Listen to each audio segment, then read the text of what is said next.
الگ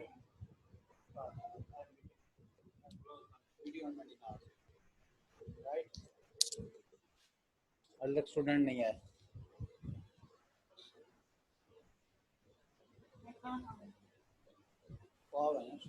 ایک منٹ لگنا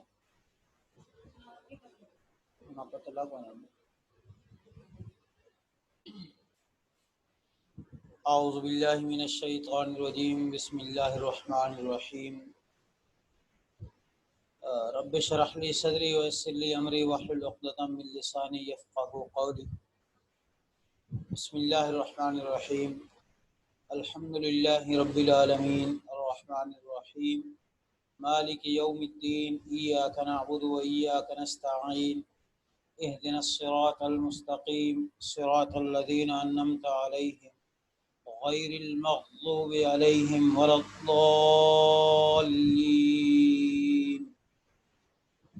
بسم اللہ الرحمن الرحیم. قرآن مجید کی ابتدا سورۃ الفاتحہ سے ہوتی ہے. اس سورۃ الفاتحہ کے کئی نام ہیں. اس کو سورۃ الرقیہ بھی کہا جاتا ہے، یعنی ایسی سورت جس کے ذریعے بیمار لوگوں کا علاج کیا جاتا ہے. اس کو سبع مثانی بھی کہا جاتا ہے. سبع مثانی سے مراد ہے قرآن مجید کی ایسی 7 آیات جو بار بار دہرائی جاتی ہیں، یعنی نماز کی ہر صورت کے اندر ان آیات کو بار بار پڑھا جاتا ہے، اس لیے کچھ سبع مثانی بھی قرآن مجید کی ان آیات کو کہا جاتا ہے. اس صورت کے اس کے علاوہ اور بھی بہت سارے نام ہیں جو متعدد نام احادیث اور احادیث کے علاوہ مفسرین نے ذکر کی ہیں. اس صورت کی بہت زیادہ فضیلت ہے. اس کی فضیلت کا اندازہ محض اس بات سے لگایا جا سکتا ہے، نماز کی ہر رکعت کے اندر اس صورت کو اللہ تعالیٰ نے مقرر کیا اور رکھا ہے. رسول اللہ صلی اللہ علیہ وسلم نے ارشاد فرمایا، لا صلاۃ لمن لم یقرأ بفاتحۃ الکتاب. اس آدمی کی کوئی نماز نہیں جو سورۃ الفاتحہ نماز کے اندر نہیں پڑھتا. یعنی نماز کے اندر اس کو سورت کو فرض قرار دیا گیا ہے. اس سورت کا پڑھنا ہر رکعت کے اندر، خواہ وہ نماز فرض ہو، خواہ وہ نماز سنت ہو، خواہ وہ نماز واجب ہو، نفل ہو، نماز کی کوئی بھی صورت ہو، اس صورت کے اندر اس سورۃ الفاتحہ کا پڑھنا لازمی قرار دیا گیا ہے. اس سورۃ الفاتحہ کی اتنی فضیلت، مقام، مرتبہ کیوں ہے، سوال یہ پیدا ہوتا ہے.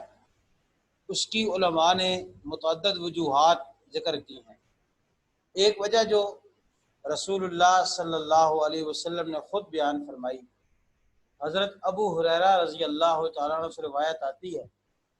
وہ فرماتے ہیں کہ نبی پاک صلی اللہ علیہ وسلم نے ارشاد فرمایا، سورۃ الفاتحہ میرے اور بندے کے درمیان تقسیم کر دی گئی ہے. جب بندہ کہتا ہے الحمدللہ رب العالمین، تو اللہ تعالیٰ فرماتے ہیں حمدنی عبدی، میرے بندے نے میری تعریف کی. جب بندہ کہتا ہے الرحمن الرحیم، تو اس وقت بھی اللہ تعالیٰ فرماتے ہیں حمدنی عبدی، میرے بندے نے میری تعریف کی. اور جب بندہ کہتا ہے مالک یوم الدین، اس تیسری آیت پر بھی اللہ تعالیٰ فرماتے ہیں حمدنی عبدی، میرے بندے نے میری تعریف کی. اور جب ہم پڑھتے ہیں ایاک نعبد و ایاک نستعین، تو اللہ تعالیٰ فرماتے ہیں یہ میرے اور بندے کے درمیان عہد ہے. اور جب پڑھتے ہیں اہدنا الصراط المستقیم، اللہ تعالیٰ فرماتے ہیں کہ میرے بندے نے مجھ سے سوال کیا ہے. اور صراط الذین انعمت علیہم غیر المغضوب علیہم ولا الضالین. جہاں تک پورا سوال بنتا ہے تو اللہ تعالیٰ فرماتے ہیں میرے بندے نے جو مجھ سے مانگا ہے وہ میں نے اپنے بندے کو عطا کر دیا ہے. یہ رسالت مآب صلی اللہ علیہ وسلم نے اس سورت کی تفسیر ارشاد فرمائی ہے. حضرت عبداللہ ابن عباس رضی اللہ تعالیٰ عنہ فرماتے ہیں قرآن مجید کا خلاصہ حوامیم 7 یعنی قرآن مجید کی وہ 7 صورتیں جو صورت غافر سے شروع ہوتی ہے، حامی مومن کو اس کو صورت کو کہا جاتا ہے، اور صورت احقاف تک، یہ 7 صورتیں وہ ہیں جن صورتوں کے ابتدا میں لفظ حامیم آتا ہے۔ اس وجہ سے ان صورتوں کو حوامیم سبا کہا جاتا ہے۔ ابن عباس رضی اللہ عنہ فرماتے ہیں کہ پورے قرآن مجید کا خلاصہ اللہ تعالیٰ نے حوامیم سبا کے اندر بیان فرمایا ہے، اور حوامیم سبا کا خلاصہ اللہ تعالیٰ نے سورۃ فاتحہ کے اندر ذکر فرمایا ہے، سورۃ فاتحہ کے اندر اللہ تعالیٰ نے ذکر کیا ہے، اور سورۃ فاتحہ کا خلاصہ اللہ تعالیٰ نے اس آیت نمبر 4 ایاک نعبد و ایاک نستعین کے اندر ذکر کیا ہے کہ ہم تیری ہی عبادت کرتے ہیں اور تجھ سے مدد مانگتے ہیں۔ یہ پورے قرآن مجید کا خلاصہ عبادت نچوڑ اللہ تعالیٰ کی وحدانیت اور توحید ہے، اس لیے اس صورت کو خاص اہمیت حاصل ہے۔ مولانا احمد علی لاہوری ایک مشہور مفسر گزرے ہیں، وہ فرماتے ہیں پورے قرآن مجید کا خلاصہ 3 چیزیں ہیں۔ ایک چیز عبادت اللہ کی جائے، دوسری چیز اطاعت جناب رسول اللہ صلی اللہ علیہ وآلہ وسلم کی جائے، اور تیسری چیز مخلوق خدا کی خدمت کی جائے۔ اس کو اللہ تعالیٰ نے قرآن مجید کے اندر بیان، سورۃ فاتحہ کے اندر بیان فرما دیا۔ الحمدللہ رب العالمین سے لے کر ایاک نعبد و ایاک نستعین تک یہ اللہ تعالیٰ کی توحید ہے۔ اہدنا الصراط المستقیم، یہ رسول اللہ صلی اللہ علیہ وسلم کی اطاعت کی دعا مانگی جا رہی ہے، کیونکہ قرآن مجید نے خود بتا دیا صراط مستقیم رسول اللہ صلی اللہ علیہ وسلم کی اطاعت کے اندر ہے۔ اللہ تعالیٰ نے نبی علیہ السلام کا منصب ذکر کیا، انک تہدی الی صراط مستقیم، بلا شبہ آپ صراط مستقیم کی طرف، سیدھے راستے کی طرف رہنمائی فرماتے ہیں۔ یہ اللہ تعالیٰ نے اہدنا الصراط المستقیم کے اندر ذکر کر دیا، اور صراط الذین انعمت علیہم غیر المغضوب علیہم ولا الضالین، سب سے بڑی بھلائی لوگوں کی یہ ہے کہ لوگوں کو غلط راستے سے بچا کر صحیح راستے کے اوپر گامزن کیا جائے، صحیح راستے کی طرف ان کی رہنمائی کی جائے۔ وہ صراط الذین انعمت علیہم غیر المغضوب علیہم ولا الضالین کے اندر ذکر کر دی گئی ہے۔ لہذا یہ قرآن مجید کا پورا خلاصہ اللہ تعالیٰ نے اس سورۃ الفاتحہ کے اندر اللہ تعالیٰ نے ذکر کر دیا۔ اس کی اور بھی بہت ساری وجوہات، بہت ساری چیزیں لوگوں نے ذکر کی ہیں۔ اب اس کی ہم تفسیر کی طرف جاتے ہیں کہ الفاظ کا مطالب، مفاہیم کیا ہیں۔ اس سورت کی ابتدا اللہ تعالیٰ نے کی الحمدللہ، تمام تعریفیں رب العالمین، تمام جہانوں کے پروردگار کے لیے ہیں۔ یہ سورت میں پہلا دعویٰ کیا گیا اس میں الحمدللہ، ساری تعریفیں، جس قسم کی تعریف ہو جو اللہ تعالیٰ کی ذات کے لائق، اس کی شان کے مناسب تعریف ہے۔ مثلا اللہ ہمارا خالق ہے، اللہ تعالیٰ ہمارا مالک ہے، اللہ تعالیٰ ہمارا رازق ہے۔ کائنات میں اس نے انسان کو خوبصورت بنایا، اس پوری کائنات کو بڑا خوبصورت سجایا، اس کائنات کی بہت ساری چیزوں کو بڑا عمدہ بنایا۔ ان ساری چیزوں کی تعریفات اس الحمدللہ کے لفظ کے اندر اللہ تعالیٰ نے بتا دی، اور اس سے قرآن مجید کی 5 صورتوں کی ابتدا ہوتی ہے۔ ایک اس صورت کی فاتحہ کی ہو رہی ہے، دوسری صورت الانعام کی ہو رہی ہے، دیکھیں الحمدللہ الذی خلق السماوات، اور تیسری صورت کہف کی ہوتی ہے الحمدللہ الذی، اور چوتھی جو ہے وہ صورت سبا کی ہوتی ہے الحمدللہ الذی، اور 5ویں صورت فاطر کی ہوتی ہے الحمدللہ۔ 5 صورتوں کی ابتدا الحمدللہ سے کر کے اللہ تعالیٰ نے اپنی 4 بڑی صفات کا ذکر کیا ہے۔ اس صورت کے اندر اللہ تعالیٰ نے ذکر کر کے بتایا الحمدللہ رب العالمین، تمام جہانوں کا، تمام تعریفیں میرے لیے اس لیے ہیں، تمام جہانوں کا پیدا کرنے والا میں ہوں، پروردگار میں ہوں۔ تو ان تمام صورتوں کے اندر سورۃ فاتحہ سے لے کر سورۃ مائدہ تک اللہ تعالیٰ اس چیز کو مختلف دلائل کے ساتھ بتائیں گے کہ کائنات کی جتنی تخلیقات ہیں وہ تخلیقات میں نے کی ہیں، میرے علاوہ کائنات کی ان تخلیقات کو کرنے والا کوئی نہیں۔ اس کے بعد آگے اللہ تعالیٰ نے یہ جو دعویٰ کیا ہے قرآن مجید کے، یہ آپ اس اللہ تعالیٰ کی کتاب کا امتیاز دیکھیں گے، قرآن مجید کا کوئی دعویٰ ایسا نہیں ہوگا جو دلیل کے اوپر مبنی نہ ہو۔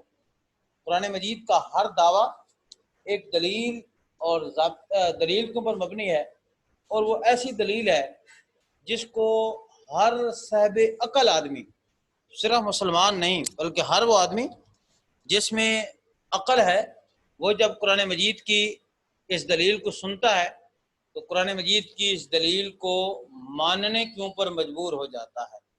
اب دیکھیں قرآن مجید نے اپنے اس دعوے کو اس صورت میں کس طرح خوبصورت دلائل کے اندر پرویا ہے۔ اللہ تعالیٰ نے فرمایا رب العالمین، تعریفیں میرے لیے کیوں ہیں، اس کی وجہ اور سبب کیا ہے؟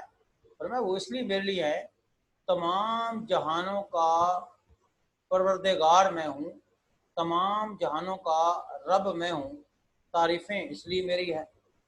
اب آپ کائنات کے اندر غور و فکر کریں، کائنات کے اندر سوچیں، قرآن مجید کے اندر آگے دلائل بہت سارے آئیں گے اللہ تعالیٰ کی ربوبیت کے اوپر کہ اللہ تعالیٰ اس کائنات کا رب ہے، اس کی ربوبیت کے اوپر بے شمار دلائل آئیں گے انشاءاللہ، جس میں آپ دیکھیں گے اللہ تعالیٰ نے کائنات کی جتنی چیزیں بنائی ہیں ان کی جو ضروریات ہیں، ہر چیز کی ضروریات اللہ تعالیٰ نے اس چیز کے بنانے کے، اس کی شان کے، اس کی ضرورت کے مناسب اللہ تعالیٰ ضروریات پیدا کر دی۔ آپ دیکھیں جنگلوں کے اندر بسنے والے درندے جن کی غذا انسانی بس میں ممکن نہیں کہ ان کو غذا دے سکے، مثلا شیر کو روزانہ تازہ گوشت اور خون کی ضرورت ہوتی ہے، اللہ تعالیٰ اس کو مہیا کرتا ہے۔ اللہ تعالیٰ کی بے شمار سمندر میں بڑی بڑی مچھلیاں ہیں، آپ کو پتہ ہے، فشز ایسی ہیں جن کو بہت زیادہ خوراک کی ضرورت ہوتی ہے، اللہ تعالیٰ ان کی وہ غذائی ضرورت وہاں سمندر میں پیدا کر رہا ہے۔ پرندے آپ دیکھیں کرۂ ارض پر کتنے نظر آئیں گے، کروڑوں کی تعداد میں، صبح نکلتے ہیں ان کے کوئی بینک بیلنس نہیں ہوتا، ان کی ضروریات اللہ تعالیٰ ان کی شان کے مناسب پورا کرتا ہے۔ خود حضرت انسان اس دنیا میں آتا ہے، اس دنیا میں آنے سے پہلے ماں کے پیٹ سے لے کر، بطن سے لے کر، پھر اس دنیا میں آنے کے بعد تک، بڑھاپے تک، اس کی تمام تر ضرورت درجہ بدرجہ ضرورت کے مطابق پوری کرتا رہتا ہے۔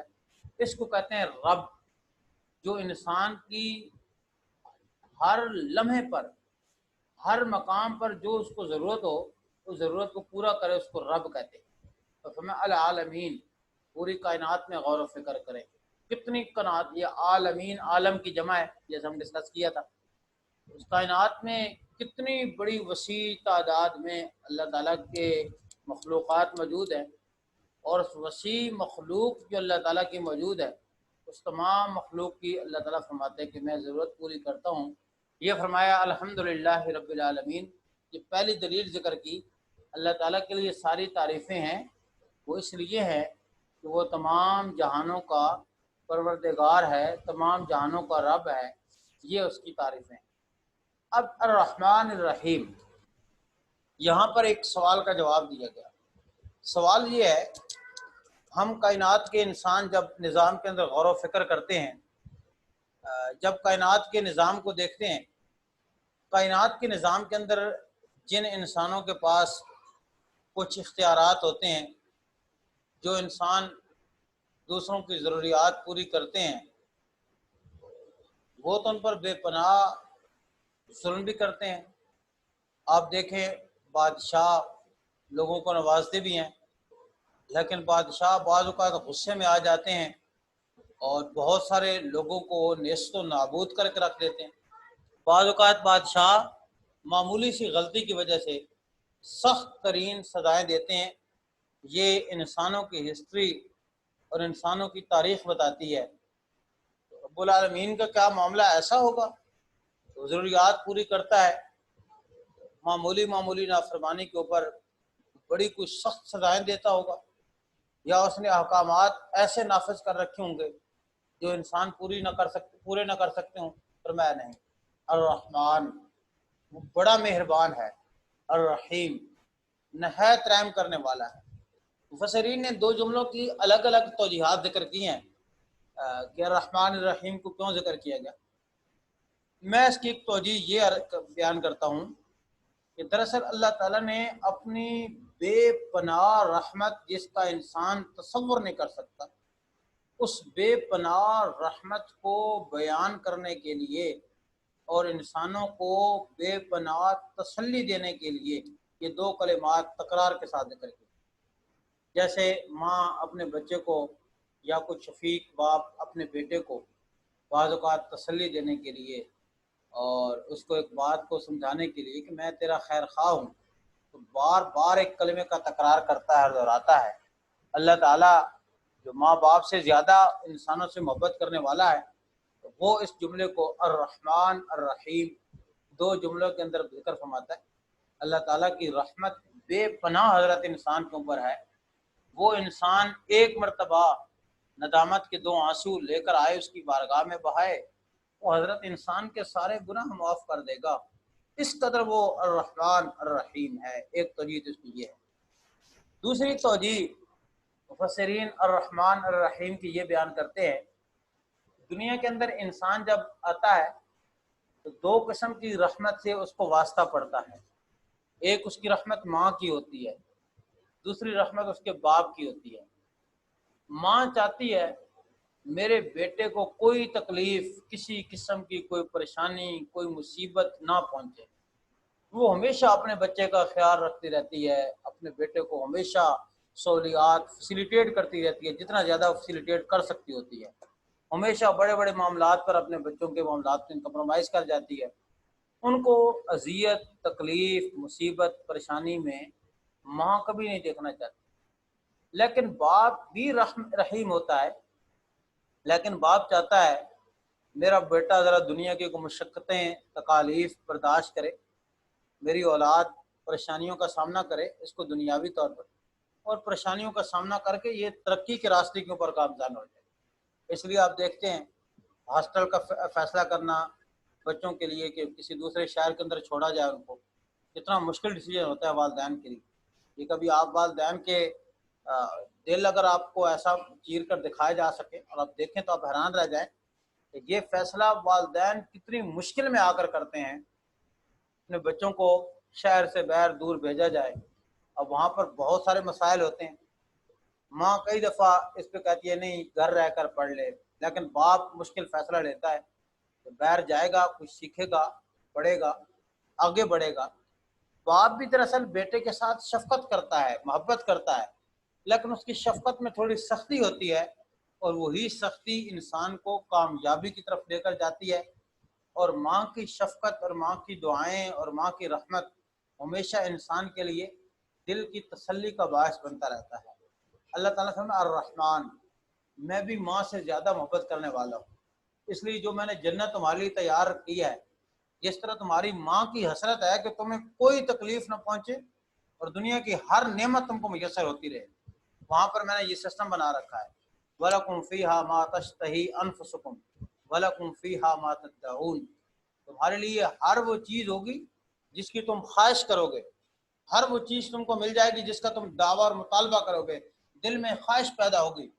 میں نے تمہاری ماں کی خواہش کی طرح ایسی ایک جنت بنا رکھی ہے جس جنت کے اندر سدا بہار نعمتیں ہی نعمتیں ہیں، تکالیف، پریشانی، مصیبت، بیماری، کوئی ایسی چیز وہاں پر ہم نے نہیں بنائی۔ وہاں پر صرف تمہارے لیے چیزیں آسانی والی بنا رکھی۔ یہ الرحمن کے اندر باور کرایا گیا، اور یہ الرحمن کے اندر بتائی گئی بات۔ الرحیم اس میں یہ بات بتائی گئی کہ اب وہ جنت کے حصول کے لیے تمہیں دنیا میں تھوڑی محنت کرنی پڑے گی، دنیا میں تکلیف اٹھانی پڑے گی۔ بعض احکامات اللہ تعالیٰ کے ایسے آئیں گے جو بظاہر تمہاری طبیعت کے اوپر ناگوار گزریں گے، تم ان کو ذرا مشکل محسوس کرو گے، لیکن اگر تم محنت کرتے ہو، تکالیف کچھ برداشت کرو گے، یہ عارضی زندگی کے اندر، دنیا کے اندر ان تھوڑی سی تکالیف پر تمہیں اگلے جہان کے اندر ایک بہت بڑا صلہ ملنے والا ہے۔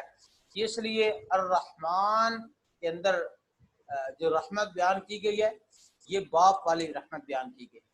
الرحیم کے اندر جو رحمت بیان کی گئی ہے، یہ ماں والی بیان کی گئی ہے، اس لیے کہتے ہیں الرحمن فی الدنیا الرحیم فی الآخرہ، اور بعض علماء نے اس کو الٹا بھی لکھا ہے الرحمن فی الآخرہ الرحیم فی الدنیا، دنیا کے اندر بھی مہربان ہے، آخرت میں بھی مہربان ہے، لیکن دنیا میں اس کی مہربانی کے ساتھ تھوڑی تکالیف ہے، مثلا فجر کی نماز پڑھنی ہے، اس کی ہے تو مہربانی، اس نے ہمیں بتایا، لیکن صبح سویرے اٹھنا تھوڑا سا مشکل ہوتا ہے، تکلیف دہ مرلہ ہوتا ہے، لیکن جب آدمی یہ کر لیتا ہے تو اس پر انسان کو بہت بڑا اجر ملتا ہے۔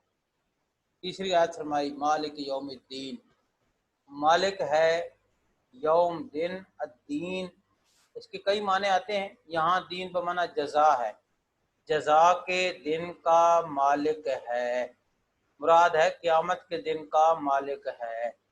اب یہ دراصل انسان کو ایک اور تسلی دی، وہ تسلی یہ دی ہم اس عارضی دنیا میں رہ رہے ہیں، ہمیں بہت سارے لوگوں کا سامنا کرنا پڑتا ہے، اور یہ آپ اگر اس پر غور کریں تو یہ جتنی بڑی تسلی کا سامان یہ مالک یوم الدین والی آیت ہے، شاید پورے قرآن میں ایسی تسلی کی آیت نہ ہو، جتنی یہ سخت آیت ہے شاید قرآن مجید میں اتنی سخت آیت بھی کوئی نہ ہو، جتنی یہ نرم آیت ہے قرآن مجید میں شاید اتنی نرم آیت بھی کوئی نہ ہو۔ اب دونوں پہلو آپ ذرا اس کے دیکھیں۔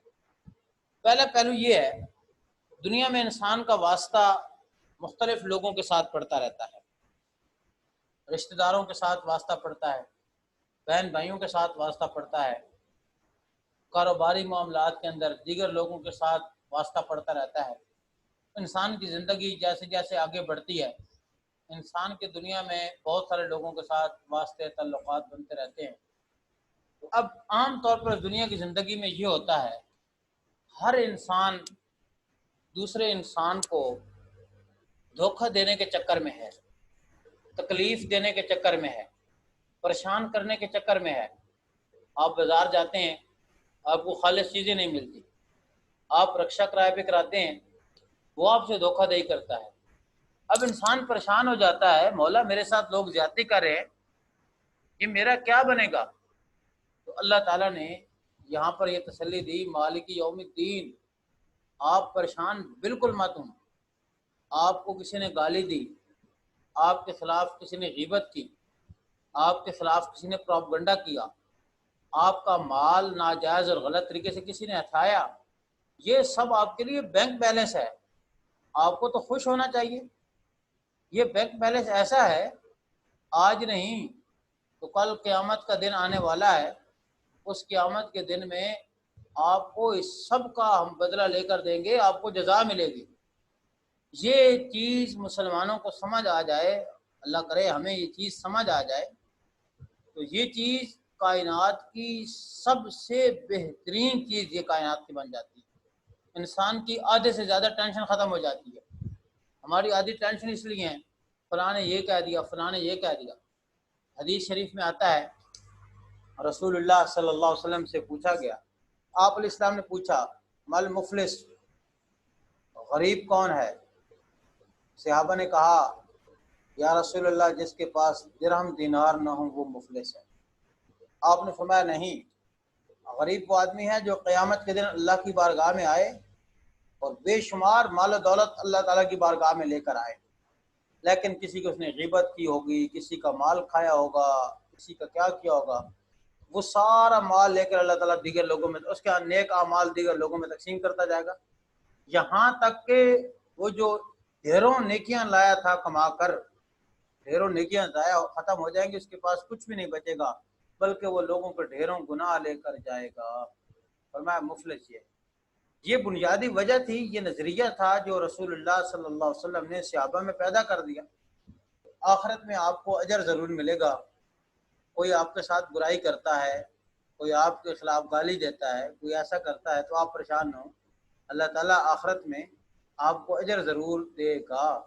تو اس وجہ سے صحابہ کرام رضوان اللہ علیہ مجمعین کے ذہن میں کبھی بدلہ لینے کا جذبہ ہی پیدا نہیں ہوتا تھا۔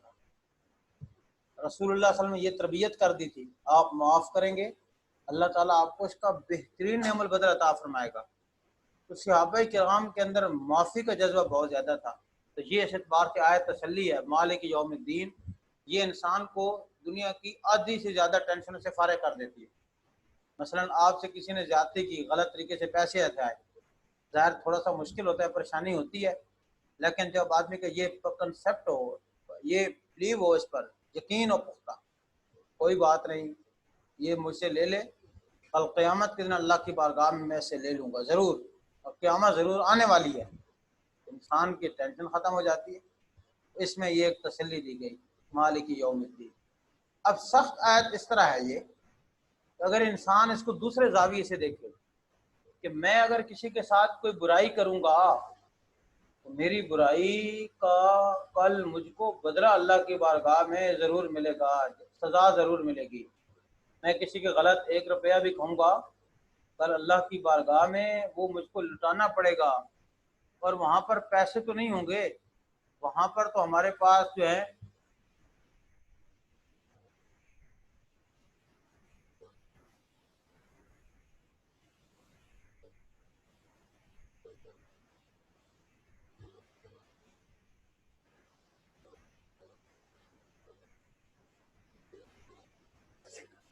اس کی انشاءاللہ میں جواب دوں گا، درگزر کرنے کا۔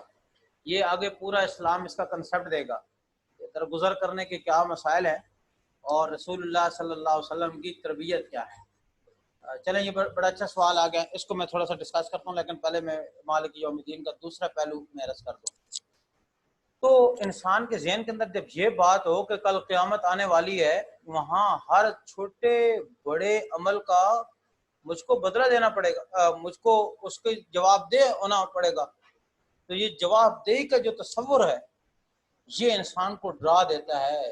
اس لیے صحابہ کرام، حضرت عمر رضی اللہ تعالیٰ، دیگر صحابہ کرام سے روایات آتی ہیں، جب آخرت کی بات ہوتی، باوجود اس کے کہ رسول اللہ صلی اللہ علیہ وسلم نے ان کو آخرت کی خوشخبری سنائی تھی، جنت کی خوشخبری سنائی تھی، ان کے رونگٹے کھڑے ہو جاتے، وہ ڈر جاتے اور وہ کانپنے لگ پڑتے۔ دوسرا اس کا تفسیر کا پہلو یہ بھی ہے مالک یوم الدین کا، کہ قیامت کے دن کا اللہ تعالیٰ مالک ہے، وہاں پر مجھ کو جواب دہ ہونا پڑے گا۔ اب ایک سوال آیا کہ آج کل لوگوں کو جتنا درگزر کرے، لوگ اتنا زیادہ انسان کو اذیت دیتے ہیں، اتنا زیادہ تکالیف دیتے ہیں، سر پہ چڑھ جاتے ہیں۔ اسلام نے، ہمارا جو مذہب اسلام ہے، یہ متوازن، معتدل، بیلنس ہے، اس کے اندر ان بیلنس نہیں ہے۔ مثلا کرسچن جب ہم ریلیجیس کو پڑھتے ہیں اور بائبل کا جب ہم انجیل کا مطالعہ کرتے ہیں، انجیل کے مطالعے کتاب الاخلاق میں حضرت عیسیٰ علیہ السلام کی تعلیمات ہم کو یہ ملتی ہیں، اگر آپ کے منہ پر کوئی ایک تھپڑ مارے تو آپ دوسری گال اس کے سامنے کر دیں کہ دوسری طرف بھی وہ تھپڑ مارے۔ یہ کرسچن کی تعلیمات ہے۔ ہمارے مذہب کی تعلیمات یہ ہیں، آپ حتی الامکان لوگوں کے ساتھ درگزر کریں، معاف کریں۔ قرآن مجید کی آیات آئیں گی، یہ پورا چیپٹر آئے گا قرآن مجید کا، ہم جگہ گائے بگائے اس کو تفصیلاً ذکر بھی کریں گے۔ لیکن ہمارے مذہب اسلام نے دوسری طرف ہم کو یہ تعلیم دی ہے، جہاں لوگ آپ کے نرم رویے سے ناجائز فائدہ اٹھا رہے ہوں، وہاں پر آپ اپنے رویے کو تھوڑا سخت کر لیں، وہاں پر آپ اپنے رویے کے اندر اس قسم کی نرمی نہ لائیں کہ آپ کی نرمی سے لوگ ناجائز فائدہ اٹھانے لگ پڑے، بلکہ اسلام نے ہم کو ضرورت کے مطابق بدلہ لینے کا بھی حکم دیا ہے کہ جہاں ضرورت محسوس کریں آپ کی نرمی سے لوگ ناجائز فائدہ اٹھا رہے ہیں، وہاں پر آپ مناسب صورتحال کے اندر وہاں پر آپ بدلہ بھی لے سکتے ہیں۔ اسلام نے دوسرا پہلو یہ بھی ذکر کیا ہے۔ میں تو صرف اس حوالے سے بات کر رہا تھا کہ اگر کوئی زیادتی کرتا ہے اور دنیا میں آدمی بدلہ اس سے نہیں لے سکتا، کمزور ہے، وہ ایسا کوئی دا لگا کر چلا گیا ہے، رسول اللہ صلی اللہ علیہ وسلم نے ہم کو یہ بھی تعلیمات دی ہیں۔ اب یہ نہیں کہا کہ آپ کے ساتھ لوگ دا لگاتے ہیں تو آپ خاموشی سے دا لگواتے رہیں۔ اللہ کے رسول صلی اللہ علیہ وسلم نے یہ تعلیم دی ہے، لا یلدہ المؤمن من حجر واحد مرتین، مومن ایک سوراخ سے 2 مرتبہ نہیں ڈسا جاتا۔ آپ کو ایک بار کسی نے دھوکہ دیا، آپ دوبارہ بھی آپس پر اعتماد کر دیں، یہ حکم اسلام کا نہیں ہے۔ دوبارہ آپ محتاط رہیں، مومن محتاط ہوتا ہے۔ لیکن اگر کوئی زیادتی کر گیا ہے، اب وہ مل ہی نہیں رہا، اس کو آپ ٹینشن لے کر بیٹھ جائیں، اسلام نے اس سے منع کیا، آپ ٹینشن نہ لیں، کوئی بات نہیں، آپ بدلہ نہیں لے سکے، کئی وجوہات ہیں، آپ ان وجوہات کی بنیاد پر بدلہ نہیں لے سکے تو آپ پریشان نہ ہوں، قیامت کے دن اللہ تعالیٰ آپ کو اس کی جزا ضرور دے گا۔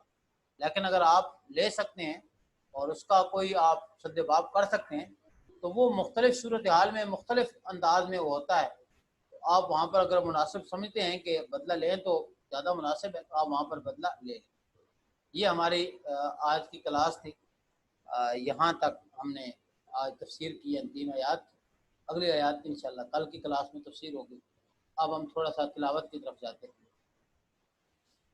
اعوذ باللہ من الشیطان الرجیم، بسم اللہ الرحمن الرحیم، الف لام میم۔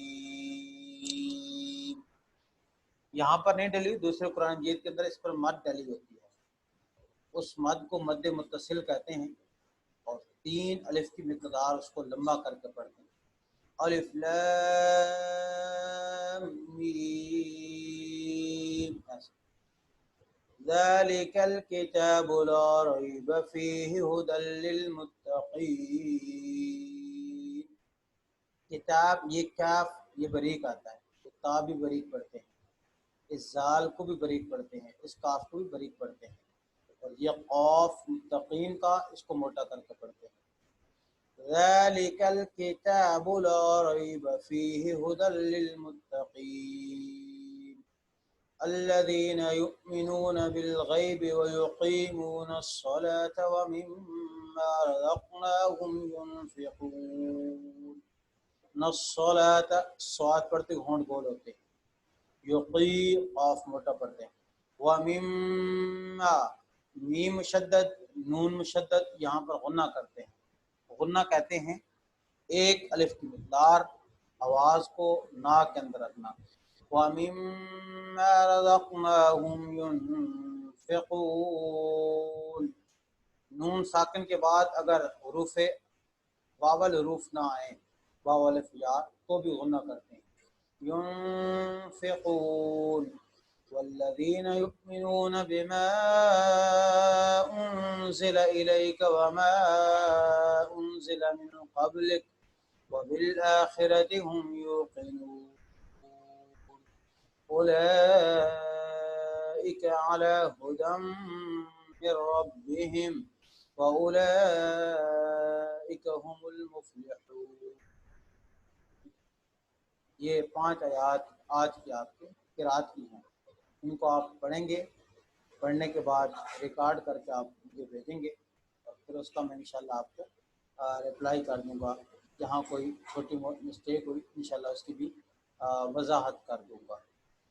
کل سے ہماری کلاس جو ہوگی، ایک کلاس ہماری 6:30 بجے سے لے کر 7 بجے تک آدھا گھنٹہ ہوگی، دوسری کلاس ہماری 9:30 سے 10 بجے تک ہوگی۔ دونوں کلاسیں سیم ہوں گی۔ جو لوگ اس ٹائم شرکت کرنا چاہتے ہیں وہ اس کلاس میں شریک ہوں گے، اور جو لوگ اس کلاس میں کسی وجہ سے شریک نہیں ہو پائے، نہیں ہو سکتے ٹائم کی ایشو کی وجہ سے، وہ 6:30 بجے والی کلاس جو ہے وہ جوائن کر لیں گے۔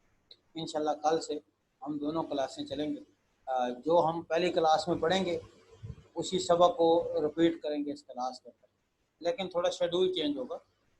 شیڈول اس طرح ہوگا کہ 9:30 کی کلاس ہماری پہلی کلاس شامل ہوگی، اور دوسرے دن 6:30 بجے والی کلاس دراصل وہ رپیٹر کلاس ہوگی، اس کے اندر اسی سبق کو رپیٹ کیا جائے گا جو سبق آپ کو یہاں پر پڑھایا گیا ہے، لہذا آپ کی اس کلاس کے ٹائم کو ترجیح ہوگی اس کلاس کے ٹائم کی پر، اس لیے میں نے آج وہ کلاس نہیں لی، آج اس کلاس کا ٹائم میں نے شیڈول کو نہیں بتایا، تاکہ پہلے یہ کلاس ہو اور اس کے بعد دوسری کلاس کل اپنے 6:30 بجے کے ٹائم پر ہو۔